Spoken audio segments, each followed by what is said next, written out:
શ્રી વલ્લભાધીશ કી જય. ગિરિરાજ ધર શ્યામ સુંદર શિયમની મહારાણી કી જય. શ્રી ગુસાઈજી પરમ દયાળ કી જય. શ્રી ગોકુલનાથ કી જય. દાવ દયાળ કી જય. श्री नवनीत प्रिया लाल की जय.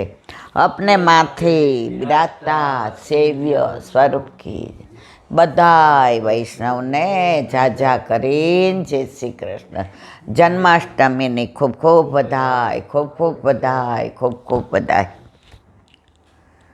श्रावण महीनो एटले उत्सव, आनंद, हिंडोळा तो छे ज. जन्माष्टमीनी वधाईओ. આજે નાગપાંચમ.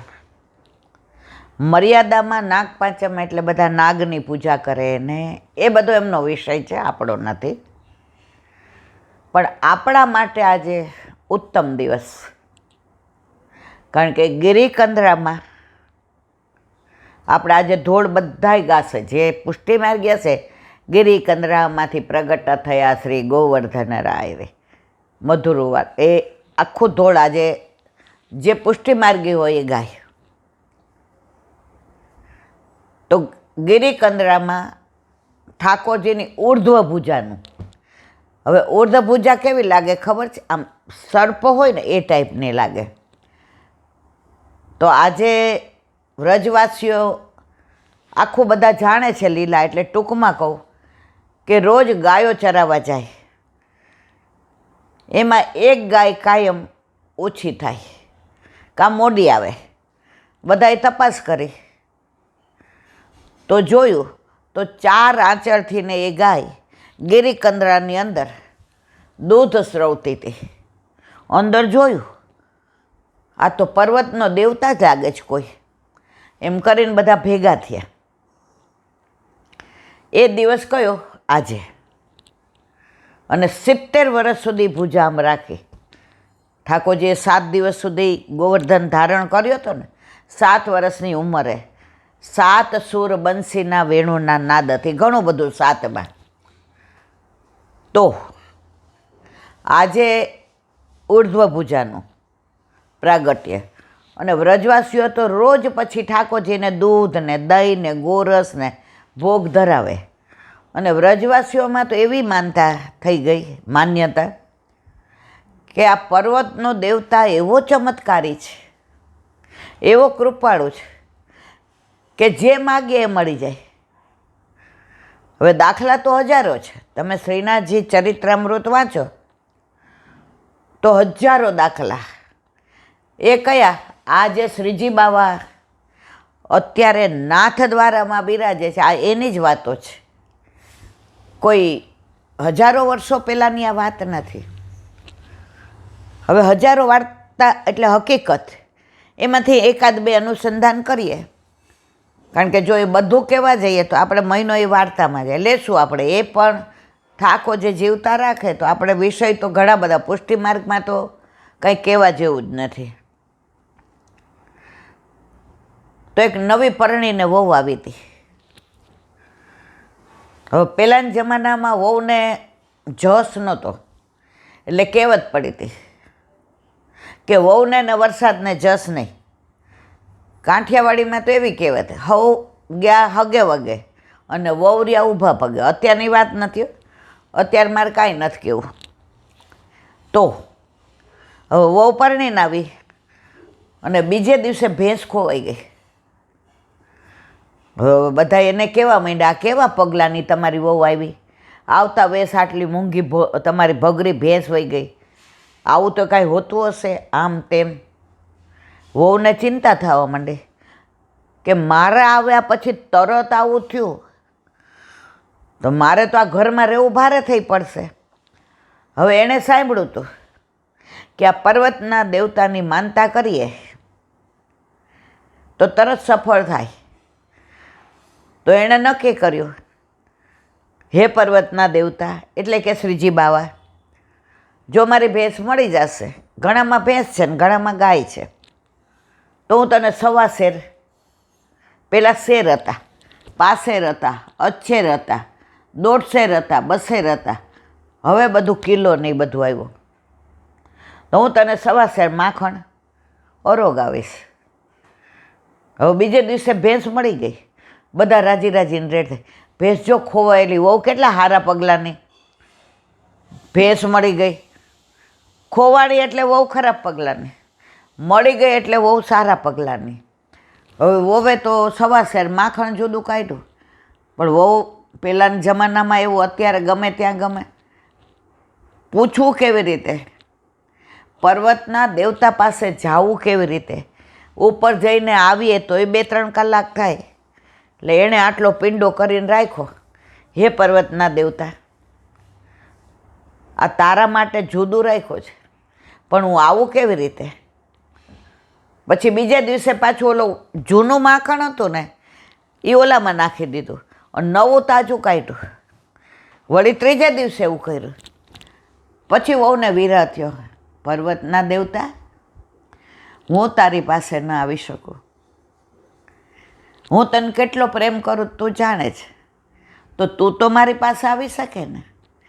અને ઠાકોરજી આવ્યા, સાસુ ગયા હતા પિયર, સસરા ને એનો ગોરધન ગયા હતા ખેતરમાં, ઘરે એકલી હતી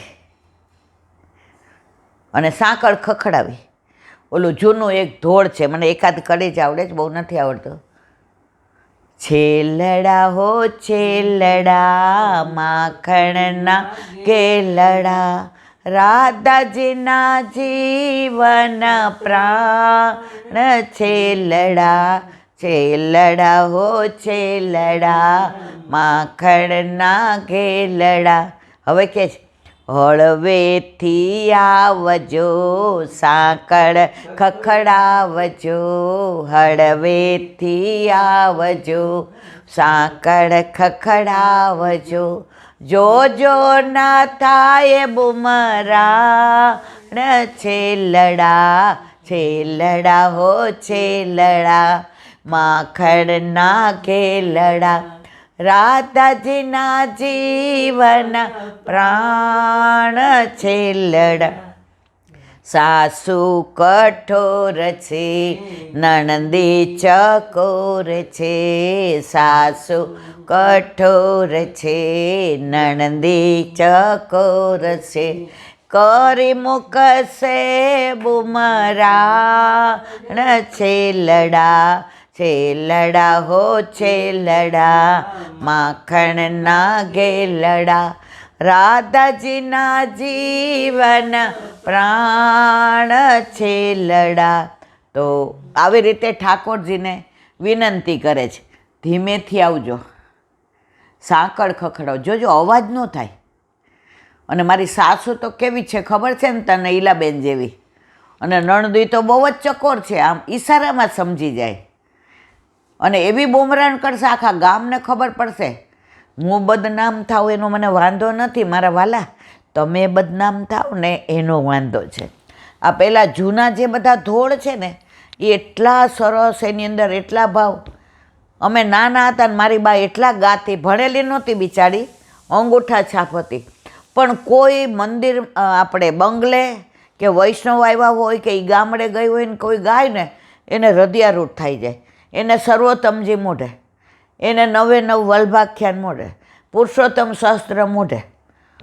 અમને શીખવાડે ને, અમારી એક ભૂલ થાય ને, અહીંયા પ્રતિક્ષણ નિકુંજસ્થ ભૂલી ગઈ. મને તો ઘણી વાર થાય, હું બા તું ભણેલી છું? એ કે મને રોજ વલ્લભ ભણાવે છે. તો પહેલાંના વૈષ્ણવ આજની તારીખમાં સૌરાષ્ટ્રમાં સુબોધિનીજી તમે જાણો ને તો તમને એમ થાય વૈષ્ણવ તો ભણેલા હશે, બધા અંગૂઠા છે. તો ગોપીએ સમજાવી દીધું કે આવી રીતે આવજો. અને પ્રભુ પધાર્યા. ગોપી તો આમ મૂર્છિત થતા થતા રહી ગઈ. પ્રભુનું રૂપ જોયું ને સૌંદર્ય ને તેજ ને વાંકડિયા વાળ ને અલકાવલી ને ભ્રુકુટી ને અધરસનું વાંકું વળવું ને. પ્રભુએ તો આવીને કીધું, ગોપી આવું કે? અરે બાપા! અને હાથમાં ઓલો નવનીતનો લોંદો હતો. સવાસેર રાખ્યું છે ને, અરે આ બધુંય તમારું છે, હુંય તમારી જ. અને પ્રભુ ન રોગાવે, અને પ્રભુ પછી આમ કરીને ગોપીને અધરામૃત દે. ઠાકોરજીને અરોગ આવે અને આમ કરીને અધરામૃત દે. ગોપી, મને ખબર છે તું સાસરે પરણીને નથી આવી, મારા માટે આવી છે. તું મને પ્રેમ કરસ. ગોપી બોલી ના શકે. તારે રોજ જળ ભરવા યમુનાજી આવવાનું, રોજ તને મળીશ. ગોપી, તારા બેડલા હું ચડાવીશ અને તારી હેલ હું ઉપાડીશ.